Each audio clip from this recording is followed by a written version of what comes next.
Hi, this is Derek Tsai from LearnByBlogging.com. Today I'm going to give a review of this book called You Can't Make This Up by Al Michaels. It's a famous sports announcer. And he's famous for his Monday Night Football and now his Sunday Night Football. I only knew Al Michaels from his broadcasting days on Monday Night Football. I didn't know much about his career. From this autobiography, I see that the true professional broadcaster who knew what he wanted to be since he was like 6 or 7, 8 years old. And he was never jaded in his more than 50 years of broadcasting career. And my takeaways are always count your blessings. Al considered himself so lucky that his next life will be a night shift miner in Mongolia if the law and average take hold. And it pays to know that who you want to be or what you want to be in the early stage of your life, and can start modeling yourself to the best of the industry like he did with Vin Scully of the Dodgers. Announcer. Also, you get to be a pioneer in the growth industry, like going from this radio medium to the TV. That's what happened during his lifetime, and now the internet medium is taking hold and could potentially be it's already becomes very huge already, and that will change his profession quite a bit. This book reads like his play-by-play, and the audiobook sounds even better. Definitely recommend you listen to the audiobook. As a parent, we need to be like Al's parents. They exposing the children to all things of interest to the kids, and so they can be better prepared and dedicated to a career that they enjoy. Of course, good eating habit like eating vegetable, which Al never did, will be good for Al as well. And pick a profession as early as possible. Select your colleges according to give you the maximum exposure and practices, like what he did with the ASU that he went. He picked that school because of the sports. The opportunity for him to do broadcasting, and also learn that the game announcer have to be very careful in being impartial and yet truly ruling for his home team. Also, there's a subtlety of matching and syncing the voice with the crowd. When the crowd is screaming, there's no shouting when the crowd is quiet, and no whispering when the crowd is screaming. Basically, you want to be in sync with the crowd. And the game, quote, this is his quote: "The game is the melody, and the announcer provides the lyrics." Unquote. Very true. And also, they need to be sensitive to the tragedies that happens during the sports event, like the car racing that happened during his announcing. So many sports figures who I'm not familiar with. They are described in the book. You might relate to the book more if you are a sports fan. I'm not really that much into it. A quick summary. Brooklyn, Chapter 1, Brooklyn. He grew up in Brooklyn in 1950s. Still remember the Dodgers playing the Ebbets Field, and he watched the hockey games in the Madison Square Gardens. He was exposed to all different sports. He was born to teenager parents who set good examples to the kids in improving themselves. In his early life, he likes all sports, collected and memorized all the baseball cards. He was labeled by his brother as having a manic intensity. By his own term, is passion with compulsion about sports. Even to the point of role-playing with the water hose as a microphone, using the water hose as microphone, and do a play-by-play calling his brother's sports activities, which was quite interesting. You can tell from very early childhood what his interest lies. Chapter 2, California Kid. Because his dad's promotion, he moved to Los Angeles as a teenager in 1958. Turned out his home was very close to where I grew up as a teenager, but different high school, just a couple miles away. He listened to Vince Scully's play-by-play of Dodgers games and became a fan of Kings, the hockey team, and Los Angeles Rams. And he picked, mentioned earlier, he picked ASU as broadcasting a journalist program, an opportunity to do more than 200 baseball games, and wrote his own columns in a school newspaper. So they are very good preparation for a kid who wants to be a sports announcer. Chapter 3 is a rascal. Al was a rascal when he was in ASU, like making up a fictitious high school baseball players and fool the Phoenix newspaper into publishing several times, each time more progressively ridiculous. And he's got a good break from Kurt Gowdy, one of the famous announcer, in his first broadcast opportunities. And Al married to his high school sweetheart in his senior year in ASU, and kept the marriage to these days. That's just, truly amazing by today's standard. Chapter 4, he was cut by the Lakers. Al started out recruiting a contestant for the dating game show, very famous back in those days. And then he was hired to do the color man for Lakers next to Chick Hearn, who didn't want him there. And Al's big break announcer job actually came from Hawaii, for the Hawaii Islander. That happened thanks to his father-in-law's connection to the owner of the team, and then he dropped his game show gig and flew to Hawaii. That was chapter 4. Chapter 5, Aloha. So he's in Hawaii, did the many play-by-play announcing for Islander and doing TV shows. He was recommended by Tommy Lasorda, a famous Dodgers manager. Was managing the minor league team, Spokane Indians.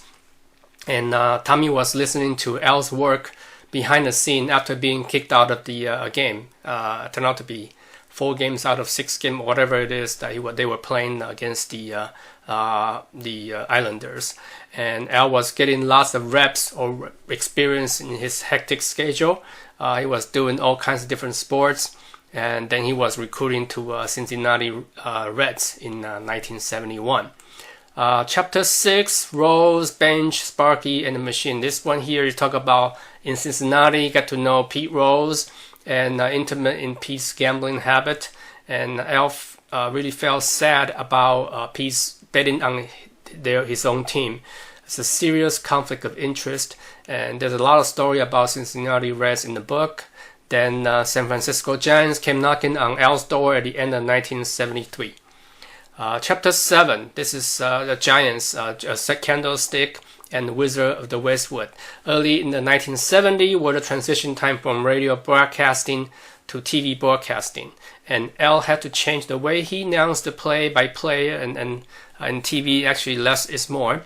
And at the same time, the TV broadcasting right feed accelerated.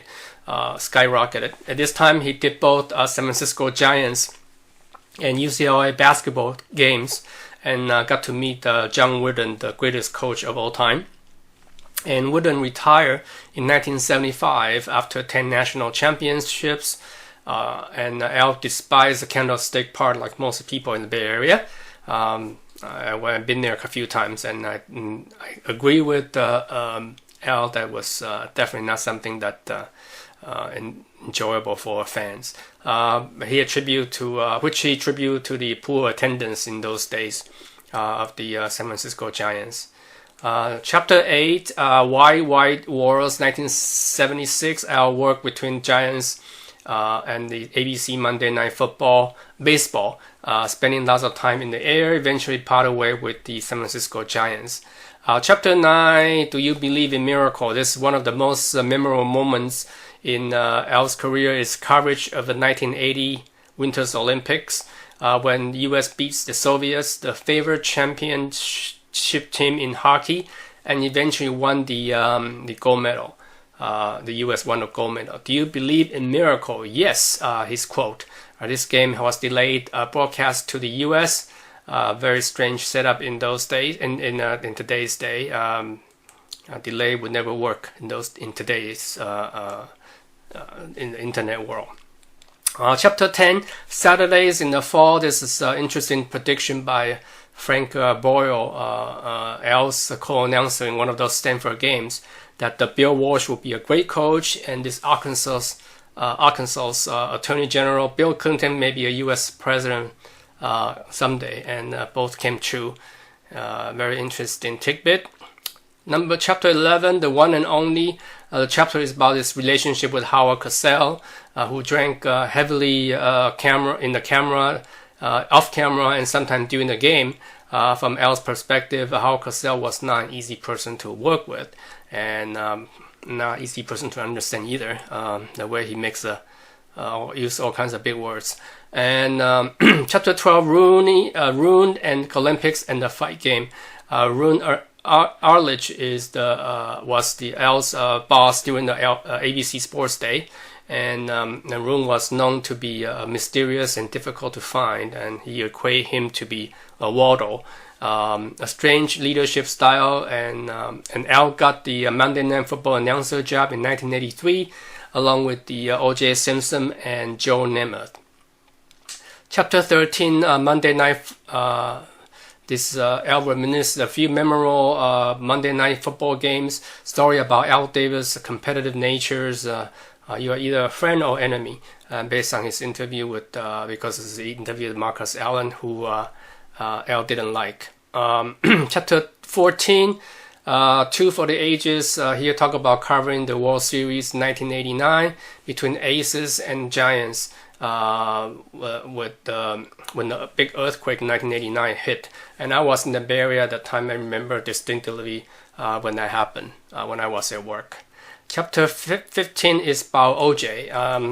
Al lived pretty close to the double murder scenes in Brentwood that happened on June 11, 1994. And funny that he was trying to get OJ to play golf that day, even rent his house that day. And OJ never answered the door, and so he was actually questioned at that time. And OJ never denied that he killed the two people. Instead, he kept saying, "How can anybody think that I did this?" This is a clue in retrospect that he was the murderer. And there was Howard Stern prank that was played on the Peter Jennings during the coverage of the slow chase on the Sunset Boulevard on the freeway. Chapter 16, Divergence.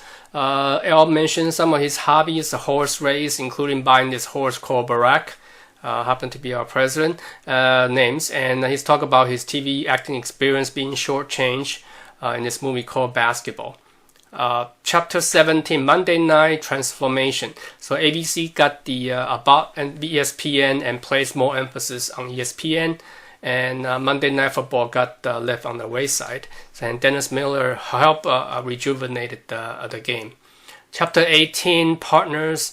Al partnered with more than 100 people over the years, and he talked briefly about the memorable one and the good ones that good ones are that understand broadcasting and the art of communicating, and they understand the storylines and the flow and the perspective, and develop a sense of timing and learn how to use their voice and the art of inflection. So if you want to be an announcer, these are the things that you need to pay attention to. And you talk about John Madden's and John Madden's fear of flying in the planes. Chapter 19, Links. He talked about his love for golf and his encounter with Donald Trump and Michael Jordan. Some interesting tidbit there. New game, a new home. Chapter 20, the last one. Al Michael moved from ABC to NBC and lived happily ever after. I think he's still doing the Sunday night football and NBC. So there you have it. That's the book. Quickly going through it. And Al Michaels, you can't make this up. And a good book if you are into sports and you are old enough to know a lot of the sports figures in those days. Okay, that's all I have. Thanks for watching. I'll talk to you next time. Bye now.